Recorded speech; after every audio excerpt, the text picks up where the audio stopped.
नमस्कार सर्व माझ्या गोडताईंचं मैत्रिणींचं अगदी मनापासून स्वागत आहे. सर्वांना श्री स्वामी समर्थ. शुभ सकाळ. टायमिंग सकाळचे 5 वाजलेले आहेत. आजचा वार शनिवार आहे आणि आज आहे बारसी, म्हणजे काल महाशिवरात्री एकादश होती आणि आज आहे बारस.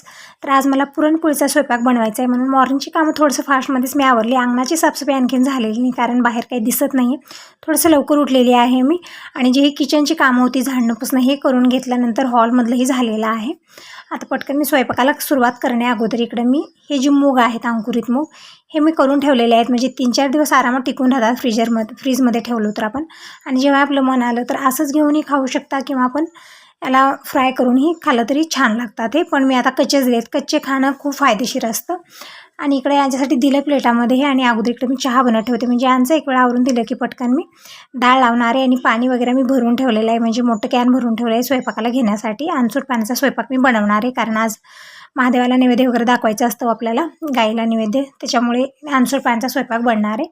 आणि दीपकला हे थोडंसं आज लवकरच जायचं आहे, म्हणजे तो बाहेर औरादला जाणार आहे आज कुठल्या तरी डॉक्युमेंट्सवरती. तिथल्या वकिलांचं सही लागणार आहे, तर तिकडे जाणार आहे. म्हणत होता 9 वाजता निघणार आहे मम्मी, म्हणून थोडंसं लवकरच मी स्वयंपाक करणार आहे, म्हणून लवकर उठलेली आहे. तसं दिनेशचा टिफिन वगैरे नाही, आज टिफिन वगैरे बनवायचं नव्हतं मला, पण पुरणपोळीच्या स्वयंपाकाला थोडासा वेळ जास्त लागतो, म्हणून थोडंसं लवकरच उठून मी मॉर्निंगची कामं आवरलेली आहे. कारण आपण फक्त उठल्यानंतर स्वयंपाकच नसतो, सगळ्यांना बघायचं असतं. सगळी मॉर्निंगची कामं असतात, त्या कुणाला काय काय पाहिजे त्यांना द्यायचं असतं, कारण कुणाला काही भेटत नाही आहे. मी तरी सगळ्या वस्तू व्यवस्थित ठेवते की पटकन भेटून जावं, नजर पडली की भेटून जावं. सांगितल्यानं ती मला जाऊन द्यायची गरज लागू नये, पण कसं आहे ना, भेटत नाही. मी दिल्याशिवाय कुणालाही हे होतच नाही. ते असो, इकडे कणीस आणलेलं होतं, म्हणजे वरी दाराला वगैरे लावण्यासाठी, तर ते कणीस मी ठेवायला लावलं दिनेशला, कारण इकडे तिकडे पडत होता आणि त्याचा जे कचरा असतो ना तो घरभर पडत होता. परत स्टँड जे असतो ना आपला, म्हणजे मोबाईल ट्रायपॉड, त्याचे ना 2 आहेत माझ्याकडे. दोन्हीचे ते वरचे हे असतात ना मोबाईल ठेवण्याचे, तेच खराब झाले. ते एकाचं मोडून एकाचं तुटूनच गेलं, वेगळंच झालेलं आहे. आणि एकावरतून मोबाईल निष्ठत आहे. तर आता ते ऑनलाईन ऑर्डर केलेलं येण्यासाठी 4-5 दिवसाचा टाईम आहे. तोपर्यंत आता व्हिडिओ बनवायला जे आहे ना मला जमतच नाही आहे. असं होत आहे, मोबाईल लावण्यासाठी आपलं स्टँड लागतं, पण आता ते एकही व्यवस्थित चालेल ना, तर कुणाच्या तर हातात देऊन किंवा मी स्वतः हातात धरून मी आज व्हिडिओ बनवत आहे. आणि आज व्हिडिओ तुम्हाला थोडासा लेट आहे कारण माझी तब्येत ठीक नाही आहे, म्हणून व्हिडिओ मी वेळेत आज पाठवू शकले नाही, थोडासा लेट होणार आहे. तर एकच म्हणेन, व्हिडिओ पूर्ण बघा. आवडला तर लाईक करा, पहिल्यांदा बघत असाल तर चॅनलला पण सबस्क्राईब करा, कमेंट करूनही नक्की सांगा. तर इकडे मी आता कुकरला डाळ लावत आहे. तर 1 ते 1.5 ग्लास डाळ घेतलेली छोट्या गिलासानं, एकदम अशी मोठ्या गिलासानं घेतलेली नाही. छोटा गिलास इथे दिसत आहे कारण जास्त प्रमाणात बनवत नाही. सगळ्यांची नानू चालू होती, हे म्हणत होते मी पुरणपोळी खाणार नाही, बाबा तर खात नाही आहेत. तर मला एकच वेळचं करावं. दीपकला पुरणपोळी खूप आवडते, त्यामुळे म्हटलं पुरणपोळ्याच बनावा. तसं तर आज बारसी, म्हणजे काल बारस आणि आज म्हणजे आज बारस, काल एकादश, आज बारस आहे. तर म्हणलं हे जे बारस असते ना खूप मोठी असते. आपल्या वर्षातले 4 एकादशी असतात ना, हे जे बारसे असतात ना, आता तुळशी विवाहाची असते, नंतर परत काल महादेव पार्वतीचं लग्न झालं, एकादश होती, मग मोठी बारस आहे. तर अशा मोठ्या मोठ्या सणाला मला पुरणपोळीच करणं ठीक वाटते, योग्य वाटतं. म्हणजे हे ते 10 गोष्टी करण्यापेक्षा पुरणपोळी बनवली सगळ्यात बेटर, भरून वाटतं. तर त्याच्यासाठी मग आता अंगणाची साफसफाई करायची होती. मला असं काही अंधार होता म्हणून काही केलं नाही. आता दीपक म्हणला मग मी करतो, तू स्वयंपाकाचं कर, म्हणजे थोडंसं लवकरच दीपकला निघायचं आहे औरादला. तेच म्हणत होता मला थोडंसं लवकर निघायचं आहे, लवकर स्वयंपाक कर. तर मी स्वयंपाकात लागलेली आहे. आणखीन रांगोळी वगैरे काढायची आहे. अगोदर स्वच्छ अंगण धुवून घेतलेलं आहे दीपकनं, आणि झाडाने पण पाणी दिलेलं आहे. आता वायपरनं पूर्ण पाणी पुसून घेते कारण खूप निसरंडा होतो. सभागती माणूस आला की डायरेक्ट खालीच असा प्रकार आहे. तर अगोदर पाणी पूर्ण स्वच्छ पुसून घेते मी. वरती किरायदार आहेत, लहान मुलं आहेत, त्यांना माहिती नसतं, सरळ सभागती येतात आणि मग पाय निष्ठतं त्यांचं, त्यामुळे अगोदर मी पाणी पुसून घेते आणि जी पुढची कामं आहेत ते नंतर करून घेणार आहे. वातावरण बघू शकता छान झालेलं आहे, बऱ्यापैकी ऊन पण आहे. आणि दिनेशने गोंधळ केला, काय केला ते मी तुम्हाला दाखवून व्हिडिओमध्ये. काल काय सांगितलं मी की मी कुठल्या तरी कामात होते, तर म्हणलं मी थोडंसं वऱ्याच्या तांदळाचे जे तांदूळ असतात ना भिजत ठेव, म्हणजे दिनेश पण तेच खात आहे, त्याला पतपाणी आहे. जे साळेचे तांदूळ असतात ना, ह्या तांदळाचा भात मी बनवत नाही त्याच्यासाठी, तर म्हणलं वऱ्याच्या तांदळाचा भात तुझ्यासाठी बनवते. परत आमचाही उपवास होता, आपल्यासाठी बनवायला येईल थोडासा जास्त, तर टाक 1 ग्लासवर टाक म्हणले होते. तर काय केलं आहे, रवा टाकला. त्याला समजलंच नाही की बगर आणि रव्यामधला फरक समजला नाही, जरा बारीक दाणे असतात त्याचे पण, तर तसं गोंधळ झालेला आहे. तर आता ते काय करायचा, रवा तो भिजवलेला, ते मग आता मी विचार केला की बाबा त्याची पापडं करूया आपण.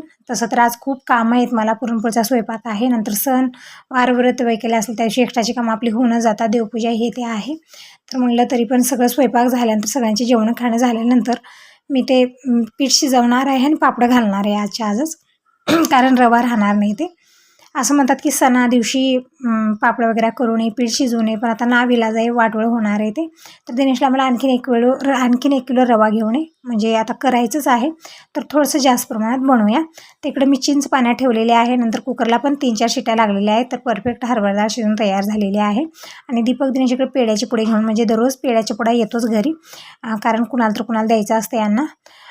जसं दीपकचा रिझल्ट आला तेव्हापासून पेढे हे दररोज अर्धा किलोचं 1 पॅकेट येतं. जिथं गेले तिथं वाटून येतात. परत आज औरतला जायचं आहे, त्याला इकडे तिकडं कुठं कुठं मित्रमंडळीला द्यायचं आहे, त्यामुळे पेढे घेऊन आलेला आहे. आता जाते वेळेस घेऊन जाणार आहे. असो, इकडे डाळ शिजलेली आहे. चिंच पण मी पाण्यात उकळावून घेतली, साईडला काढून ठेवलं. पाणी गार होत राहील तोपर्यंत मी पुरण बनवून घेते. तर अगोदर पुरणामधलं कट काढूया. तर ही ताट त्यावरती काही बसत नव्हती, जमतच नव्हतं, तर मोठी ताट ठेवलेली आहे. आणि कॉटनचा कपडा घेतला आणि गच्च धरून पूर्ण पाणी आपल्याला काढायचं आहे, पूर्ण निचरा करायचा आहे डाळीमधलं. थोडेसे पाणी यामध्ये ठेवायचं नाही. तर डाळीचं कट मी काढून घेतलेलं आहे आमटीसाठी. परत जी डाळ होती ना, ते मी गॅसवरती ठेवलं. जे हे एक्स्ट्राचं पाणी आहे थोडंफार, ते पूर्ण जळून गेल्यानंतर यामध्ये आपल्याला गूळ आणि साखर टाकायची आहे. प्रमाण सांगितलं तर 1 ते 1.5 ग्लास इथं हरभरा डाळ आहे, त्या हिशोबाने मी इकडं 1/2 किलो गूळ आणि 1/2 किलो साखर टाकणार आहे. नुसतं गूळच किंवा नुसती साखर टाकायची नाही, दोन्ही मिक्स करून टाकायचं. बघा तुम्ही, पुरण खूप छान आणि टेस्टी पण तयार होतं. तिकडं पुरण नाही, गूळ घेतलेला आहे आणि थोडंफार अशा प्रकारे काढते, कारण एकत्रच फोडून मी टाकलं ना ते लवकर मेल्टच होत नाही. तर मी अशा प्रकारे चाकून थोडंसं असं खिसल्यासारखं करून घेत आहे. आणि म्हणजे 1/2 किलो गूळ पूर्णपणे आपल्याला यामध्ये टाकायचं आहे. तोपर्यंत इकडं कुकरला मी भात लावलेला आहे. म्हणजे स्वयंपाकाला थोडासा लेट झाला तर दीपक म्हणत होता, मम्मी मला लवकर जायचं आहे 9 वाजता, तर कढी भात तरी मी खाऊन जाईल. तर ठीक आहे म्हणलं, कढी भात तरी खाऊन जाईल तो. तर अगोदर मी आमटी आणि भात हे बनवून घेते. नंतर भाजीमध्ये सुकी भाजी भोपळ्याची बनवते, म्हणजे दुधीची बनवत आहे. दिनेशला पतपाणी आहे, त्यामुळे त्यामध्ये चटणी वगैरे मी काही टाकणार आहे. चपाती आणि दुधीची भाजी बनवणार आहे दिनेशसाठी. आणि पुरणपोळीचा जे स्वयंपाक आहे ते दिनेश काही खाणार नाही, कारण पत आहे त्याला, हरभरा डाळीचं काही बनवणार नाही. तर भाजीची पूर्ण तयारी दिनेश करून देत आहे, तोपर्यंत मी इकडं पुरण बनवून घेते. तर साखर आणि गूळ टाकले, थोडा वेळ गॅसवरती ठेवलं, तर पुरणामध्ये साखर गूळ मिल्ट झालेला आहे आणि थोडंसं पातळ झालेलं आहे. तर व्यवस्थित शिजवून घेऊ, म्हणजे एकदम छान थिक होतं आणि याला चव पण खूप छान येते. तर थोडंसं जास्तच वेळ आपल्याला पुरण शिजवून घ्यायचं आहे कमी गॅसवरती. इकडं खोबरं काढून ठेवले, सुकं खोबरं, त्यामधलं फक्त अर्धं घेणार आहे आमटीसाठी. परत इकडं मी लसूण ठेसून घेत आहे, कोथिंबीर बारीक कट करून घेतलेली आहे. तर दिनेशला म्हणले, म्हणजे मला कटच होत नव्हतं, ते दिनेशनं एकाच ह्याच्यामध्ये तुकडे बनवले त्याचे. तर अर्धच मी त्यामधलं खोबरं घेणार आहे, बारीक तुकडे करून घ्यायचे आणि मिक्सरला बारीक वाटून घ्यायचं आहे. आणि सगळं मी भाजीची तयारी करून घेते इकडच्या बर्नरवर, आणि हे जे पुरण आहे इकडच्या बर्नरवर ठेवलं आणि इकडं मी भाजी बनवून घेते. तर ही दुधीची भाजी आहे ना, सुकी भाजी बनवणार आहे, पुरणपोळीसोबत ही होईल आणि दिनेश चपाती भाजी खाईल, म्हणजे यामध्ये काही चटण्या वगैरे मी टाकणार नाही कुठल्या. तिकडे पुरणामध्ये मी थोडीसं मीठ टाकले, म्हणजे चुटकी जितकं येईल तितकं मीठ टाकायचं आहे, आपल्याला छान चव येते पुरणाला. नंतर विलायची पावडर अर्धा चमचा टाकायची आहे. विलायची पावडर मी एकदाच करून ठेवलेली आहे साखर टाकून यामध्ये. तर अर्धा चमचा विलायची पावडर टाकलेला आहे. जेही गोडाचे पदार्थ बनतात त्यामध्ये टाकण्यासाठी आपल्याला विलायची लागतेच. मग एकत्र वाटून ठेवायचं. दररोज 4-4 वाटून घेण्यापेक्षा ना अशा प्रकारे करून ठेवलं आणि पेकबंद डब्यात ठेवलं ना, भरपूर काळ त्याचा वास टिकून राहतो. तर इकडं पुरणात हे सगळं टाकलं, मीठ, विलायची पावडर टाकलं, छान मी मिक्स करून घेत आहे आणि कमी गॅसवरती शिजवत आहे. सतत तिकडे माझं लक्ष आहे, कारण थोडंसंही दुर्लक्ष झालं की पुरण खाली चिटकू शकतं. ते पण शिजवत आहे. इकडे मी संग भाजी पण बनवत आहे. तर त्यासाठी मी कढईमध्ये 2 चमचे तेल घेतलं, मोहरी, जिरं टाकलं, नंतर मी लसूण टाकलेला आहे, परतून घेतला. हलकासा लसणाचा कलर चेंज झाला तर थोडीशी हळदी पावडर टाकलेली आहे, कोथिंबीर टाकलेली आहे, परतून घेऊ. आता टाकूया यामध्ये हे जे कट केलेली दुधी आहे ते टाकायचे आहे, व्यवस्थित परतून घेऊ. एकदम छान ही सुकी भाजी बनवून तयार होते. यामध्ये चटणी वगैरे टाकायची काही गरज नाही, कारण आपल्याला एकदम सुकी भाजी बनवायची आहे. आणि जे लसणाचा फ्लेवर आहे ना, खूप छान येतो भाजीमध्ये. बघू शकता पुरण ही बऱ्यापैकी थिक झालेलं आहे. जे पाणी होतं ना यामध्ये एकदम कढीसारखं झालेलं होतं, छान आता हे झालेलं आहे आणि एकदम थिक असं पुरण पण तयार झालेलं आहे. तर पटकन गरम गरममध्येच आपल्याला पुरण पात्रातून काढून घ्यायचं आहे. तर दीपकला तेच म्हणत आहे की तू पुरण जे आहे ना पुरण पात्रातून काढून दे.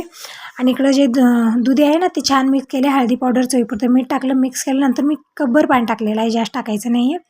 आणि दिनेश इकडं आमटीची तयारी करून देत आहे.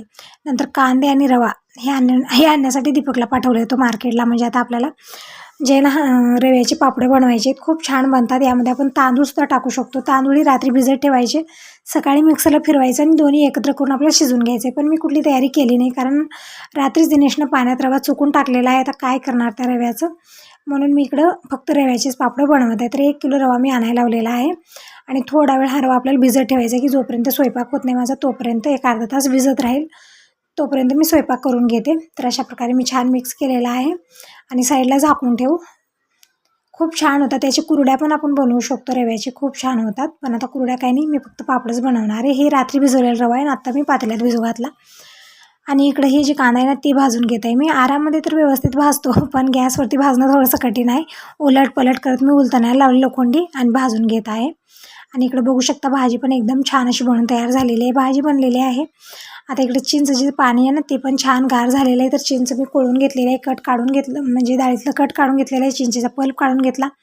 तोपर्यंत दीपक इकडं हे करत आहे, पुरण पात्रातून पुरण काढून घेत आहे. म्हणजे संग आम्ही सगळे स्वयंपाकात लागलो.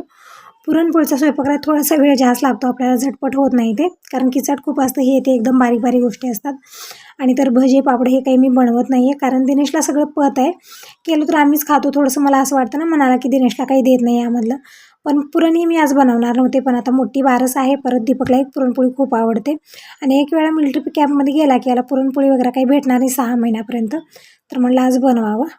तर सगळंच पुरण म्हणजे एकाच बारीला ते पुरणपात्रात आलेलं आहे. थोडंसंच मी घातलेलं होतं. एकच वेळचं जेवण मला पुरणपात्राचं जे आहे पुरणाचं स्वयंपाक नाही, एकाच वेळचं जेवण मी बनवत आहे. जास्त बनवलं तर सरत नाही कोणाला. जास्त पोळी जी आहे ना गोड वस्तू आवडत नाही. दीपकला मला आवडते, म्हणून फक्त एक वेळचं सगळ्यांसाठी मी करत आहे. इकडे बघू शकता भाजी पण व्यवस्थित शिजलेली आहे. वेगळ्या पातेल्यात काढते, कारण कढया खूप स्पेस धरतात बघा. जेही स्वयंपाक बनतो मी छोट्या भांड्यात काढून ठेवत असते, साईडला ठेवते. आता पटकन कढीची तयारी करू. कांदा पण व्यवस्थित भाजला. जे वरचं काळपटपणा होता सगळा काढून घेतला आणि कांद्याचे 4-5 तुकडे केले, कारण थोडंसं गरम आहे हे.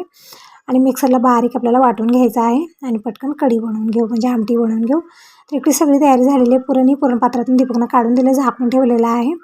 कढी मळायची आणखीन, पण अगोदर मी आमटी बनवून घेते. तर इकडे कांदा पण मिक्सरला बारीक असा वाटून घेतला. कढईमध्ये 2 चमचे तेल घेऊ. अर्धा चमचा मोहरी टाकलेली आहे. मोहरी छान तडतडली की यामध्ये आपल्याला अर्धा चमचा जिरं टाकायचं आहे आणि 1 तेजपत्ता टाकलेला आहे. 3-4 सुक्या मिरच्या टाकलेल्या आहेत. परत मी इकडं कढीपत्ता टाकलेला आहे, ताजं 2 पानं, म्हणजे जे पानाचे असतात ना 10-12 पानं टाकलेले आहेत. नंतर मी यामध्ये लसूण टाकलेलं आहे खूप सारा. परतून घेऊ. हलकासा लसणाचा कलर चेंज झाला. आता टाकूया यामध्ये खोबरं. तर सुकं खोबरं मी तर अर्धी वाटी घेतलेली आहे आणि बारीक वाटून घेतलं, ते वाटण टाकलेलं आहे. परतून घेतलं. खोबरं खूप झटपट तळतं बघा. मग नंतर मी यामध्ये टाकलं कांदा टाकून परतून घ्यायचा आहे. आता टाकूया कोथिंबीर, परतून घेऊ. आणि यामध्येच आपल्याला लाल मिरची पावडर, हळदी पावडर, हे सगळे सुके मसाले जे जे आपल्याला आवडीप्रमाणे टाकू शकता, फोडणीमध्येच टाकायचे आहेत आणि परतून घ्यायचं आहे थोडा वेळ. आणि बिलकुल थोडंसं एक अर्धा कप पाणी टाकायचं आणि मसाले व्यवस्थित भाजून घ्यायचे आहेत. अजिबात करपणार नाहीत आणि व्यवस्थित भाजले जातात. जे आपल्याला स्वयंपाक बनवायचा आहे, भाज्या जे हॉटेलमध्ये भाज्या भेटतात ना आपल्याला छान चविष्ट, ते फक्त मसाल्यामध्ये जे आहे ना आपण छान भाजलो तर छान हॉटेलसारख्याच भाज्या बनतात. भाजी असो, आमटी असो, काही असो, मसाला जे आहे ना ते व्यवस्थित भाजला पाहिजे. तिकडे मसाले सगळे टाकले, मी परतून घेतल्यानंतर मी थोडंसं एक बिलकुल वाटीभर पाणी टाकलेलं आहे. पाणी तर कुठलं टाकलं, जे डाळीतलं कट टाकलं तेच वाटीभर टाकलेलं आहे. मसाले तेल सुटेपर्यंत आपल्याला भाजून घ्यायचे आहेत. नंतर जे डाळीतलं कट काढलेलं आहे ते पूर्णपणे ओतायचं आहे. छान मिक्स करू. आणि इकडे हे जे चिंचेचं पनप काढलेलं आहे आपण पल्प, ते टाकायचं आहे. छान मिक्स करून घेऊ. बघू शकता एकदम मस्त अशी आमटी बनलेली आहे. आता टाकूया यामध्ये थोडंसं पुरण. जे आपण पुरणाचे भांडे असतात ते तर धुवून टाकायचीच असतात. थोडंसं पुरण टाकायचं म्हणजे कढीला चव छान येते. छान मिक्स करू. आवडीप्रमाणे गरम मसाला किंवा सुहाना मसाला टाकू शकता. मी तर फक्त सुहाना मसाला टाकलेला आहे. आणि भात पण बनलेला आहे. तर दीपक म्हणत आहे मम्मी मला जायची वेळ होते, मी थोडंसं जेवण करून जातो, कारण भरपूर प्रयत्न केला पण झाला नाही स्वयंपाक. दीपकला जाण्याची वेळ झालेली आहे, कारण आवरातला जाणं, तिथं वकिलाकडे सिग्नेचर घेणं. फोन करून अगोदरच विचारलेलं आहे. ते म्हणत होते म्हणे 9-9:30 ये. तर इथून आवरातला जाणं थोडासा वेळही लागणार आहे. तर दीपक आता जायला निघणार आहे. अगोदर मी कढी आणि हे आमटी आणि भात दीपकला जेवण करायला दिलेलं आहे. आणि जे बाकीचा स्वयंपाक आहे ते आता मी करून घेते. म्हणजे सगळी तयारी झालेली आहे. आता फक्त मला कणिक मळायची आहे. तिकडे मी कणिक घेतलेली आहे. थोडंसं मीठ टाकलं. थोडंसं पाणी टाकून आपल्याला कणिक जे आहे ना छान थिक अगोदर मळून घ्यायची आहे, कारण यामधल्या अर्ध्या चपात्या आणि अर्ध्या पुरणपोळ्या होणार आहेत. दिनेश काय पुरणपोळी खाणार नाही, त्याला देणार नाही. तर सगळ्यासाठी पुरणपोळ्या आणि देण्यासाठी चपाती. तर इथे छान असं थिक मी पीठ मळून घेतलेलं आहे. या पिठामधले आपल्याला 2 भाग करून घ्यायचे आहेत. तर एक थोडंसं कणिक मी काढून या दुसऱ्या भांड्यात ठेवलेलं आहे. आणि हे जे कणिक आहे ना एकदम असं मऊ करून घ्यायचं आहे आपल्याला. एकत्र खूप सारं पाणी टाकायचं नाही आहे. थोडंसं पाणी टाकून आपल्याला हे सेल करून घ्यायचं आहे. म्हणजे पाणी फक्त यामध्ये मुरवायचं काम आहे आपल्याला, एकत्र टाकून भरपूर असं तिंबायचं नाही आहे. थोडंसं बोटाने पाणी मी त्यामध्ये मुरवलेलं आहे. मळून घेतलं. म्हणजे कणिक कशी असली पाहिजे, एकदम मऊसूत अशी असली पाहिजे पुरणपोळीची, तेव्हा कुठं पुरणपोळी छान बनते. तर पुरणपोळीसाठी मी कणिक मळून घेतली. चपातीसाठी मळून ठेवलेली आहे एकदम थिक अशी. इकडे मी घेतलेला आहे पोळीपाट. त्यावरती एक अगोदर पेपर टाकायचा आपल्याला, म्हणजे छान इष्टला जातो कपडा. जिकडे फिरवलं तिकडे फिरतं. वरून एक कॉटनचा कपडा ठेवला आणि अगोदर मी नैवेद्य बनवून घेते. म्हणजे महादेवाला नैवेद्य, देवाला नैवेद्य, परत गाईसाठी नैवेद्य काढून ठेवते. मग नंतर पुरणपोळ्या बनवणार आहे. आणि जो अगोदरचा व्हिडिओ गेला त्यामध्ये तुम्ही म्हणत होता की ते महादेवाला ना जे निळ्या कलरची गोकर्णची फुलं येतात ते वाहिली पाहिजे, किंवा धोत्र्याचं फूल वाहिलं पाहिजे, किंवा व्हाईट रुईची फुलं. पण मी तुम्हाला म्हणलेलं होतं तेव्हाच की इथं काही भेटत नाही आहे. जितकं भेटलं स्वासिकची फुलं मला भेटली व्हाईट कलरची, तेच मी वाहिलेले होते. दररोज लागतात ते. पण जे निळे गोकर्णाचे फुलं असतात ना ते पण वेल लावलेलं आहे मी, पण आता या दिवसात लागत नाहीत गरमीमुळे. हिवाळ्यामध्ये म्हणजे जसं आता श्रावण महिना असतो ना तेव्हा सगळी फुलं आपल्याला भेटतात, जी महादेवाला आवडतात. जंगली फुलं सगळे भेटतात. पण या दिवसामध्ये भेटणं थोडंसं कठीण आहे. तर जे भेटलं ते मार्केटमध्ये येते असेल, पण कोणी गेलं नाही त्यावेळेत, कारण सगळ्यांना वेगवेगळी आपापली घाई गडबड असते, कोणाला जाण्यात आलं नाही. म्हणून जे होते तेच फुलं मी वाहिलेली आहे. तिकडे नैवेद्य बनवून घेतलेलं आहे. दीपकला म्हणलं नैवेद्य तू देवांना अगोदर नैवेद्य दाखवू, सगळं जे जे मी बनवलेलं आहे सगळा स्वयंपाकला नैवेद्य दाखवू, तोपर्यंत मी पुरणपोळ्या बनवते. कारण दीपकला घाई गडबड आहे. यावेळी बाबांची आंघोळ वगैरे झालेली आहे. म्हणजे 9-9:30 वाजेपर्यंत मी पुरणपोळीचा पूर्ण स्वयंपाक बनवला. स्वयंपाकात काय काय बनवलं, पुरणपोळ्या तर आहेत सगळ्या स्पेशल आहे. ते आमटी बनलेली आहे, भात आणि दुधीची सुकी भाजी बनवली, भजी, पापड, भरडा. इतकं मी स्किप केलेलं आहे. जेव्हा पुरणपोळीचा स्वयंपाक बनतो हा सगळं बनतं, पण आज मी बनवलं नाही. कारण का दिनेशला पत आहे, त्यामुळे पुरणपोळ्या तितक्याच मी बनवल्या. ते पण दिनेश खाणार नाही, त्याच्यासाठी चपाती बनवणार आहे. तर इकडे बघू शकता पुरणपोळ्या एकदम मस्त अशा बनून तयार होत आहेत. मस्त फुलून व्यवस्थित एकदम टम फुलून तयार होत आहेत. पुरणपोळ्या मी कशा बनवते, एकदम भरलेली पुरणपोळी असते माझी. कणिक कमी, पुरण जास्त असतं आणि छान अशी टम्म फुललेली एक पुरणपोळी खावी आणि मन तृप्त व्हावं. तर दीपक इकडं नैवेद्य मांडून घेत आहे. तर 4 नैवेद्य बनवले आणि एक देवासाठी पुरणपोळीच देणार आहे. आपल्या घरच्या देवाला पुरणपोळीचा नैवेद्य दाखवायचा असतो. आणि परडी आहे, नंतर हे आहे कोटंबा आहे, त्यामध्ये नैवेद्य ठेवायचं आहे. गाईला द्यायचं आहे, तुळशीसाठी, सगळ्या देवांसाठी दीपक इकडे नैवेद्य काढून घेत आहे. नैवेद्य दाखवलं दीपक, तोपर्यंत मी जेवायला वाढते. बाबांचं पण आवरलेलं. यांना पण फोन केला होता, कालचा एकादशीचा उपवास आहे. मी काय आज नंतर जेवेन, अगोदर यांना सगळ्यांना जेवायला वाढते. तर दीपक इकडं सगळं नैवेद्य काढून घेतला, तूप लावलेला आहे, दाखवत आहे देवाला नैवेद्य. तर इकडे 2-3 पुरणपोळ्या बनवल्या मी. आता चपाती बनवते, म्हणजे दिनेशी जेवण करेल सगळ्यासोबत. बघू शकता टम्म फुललेली पुरणपोळी. पुरणपोळी परफेक्टच बनते. कणिक आणि पुरण जे आहे ना आपलं परफेक्ट असलं पाहिजे. बघू शकता एकदम छान अशी पुरणपोळी बनून तयार आहे. सेकून घेऊ आणि आता पटकन चपाती बनवून घेते. तोपर्यंत दीपक देवाला नैवेद्य दाखवते. गाईलाही जाऊन देऊन येईल, गाय समोर आलेली आहे. तर झाले तिकडे 2-4 पुरणपोळ्या बनवल्या. तर तुम्ही सांगा तुम्हाला हा व्हिडिओ कसा वाटला. चांगला वाटला असेल तर व्हिडिओला लाईक करा. पहिल्यांदा बघत असाल तर चॅनलला पण सबस्क्राईब करा. कमेंट करून नक्की सांगा. बाय बाय, टेक केअर सर्वांना. श्री स्वामी.